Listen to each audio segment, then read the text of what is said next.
we're at the conference, and how's your day been going? Day's going well. It's nice and warm outside, and just enjoying the last few minutes that I have here of watching people forge. And it's great forging weather, so I'm having a lot of fun. Could you tell us a little bit about copper? Yeah, absolutely. So I did a demonstration yesterday of copper Damascus. I use pure copper and 1095 high carbon steel. And basically, it's kind of like brazing the copper together, but making it in a Damascus form.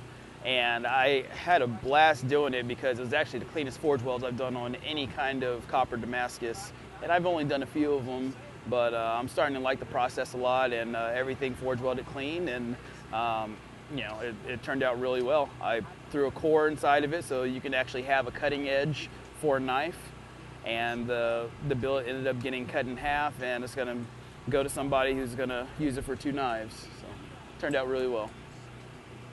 Have you been doing that long?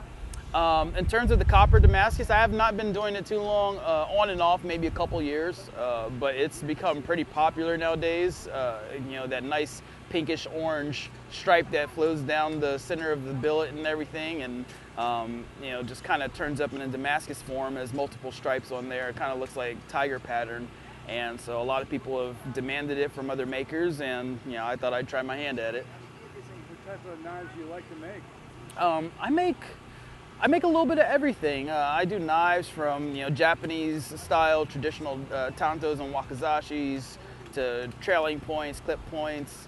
My favorite knife for a long time has been the kukri. I just always loved the shape of it and the ergonomics in terms of actual use and the wildlife and everything, and so that's usually one of my go-tos. But I can make pretty much any style knife I want. How did you get started in knife making? I pretty much started a long time ago, with my passion for collecting, small pocket knives and, kind of like Highlander Japanese swords and stuff. It just kind of sprung up from there. I didn't actually get into the knife making process until about maybe 12 or 13 years ago. But ever since then, I've just kind of taken off, and I love it, and I try my hardest to get out there and make a knife every once in a while. And has anybody influenced you, or? I have a couple people who have been my influencers over the years.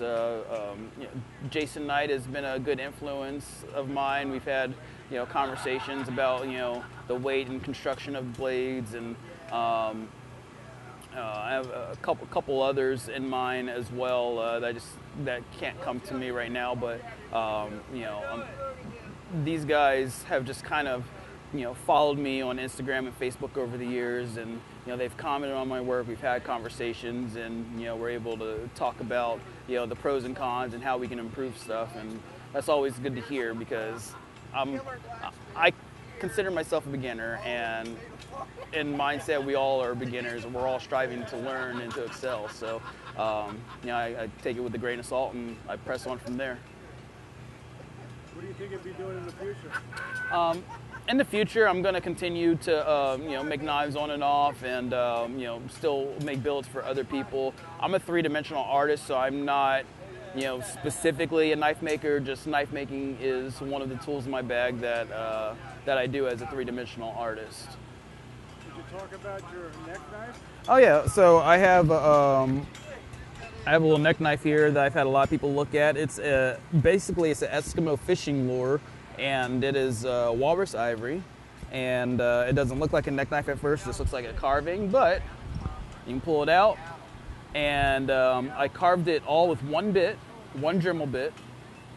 You can see the wolves on there, and the Damascus is heat-colored Hitachi blue Japanese high carbon steel and iron meteorite. So all the shiny waves that you see in there is solid meteorite that I made it in Damascus form. And it's slightly friction fit, but the other trick to it is that it has a neodymium magnet in there.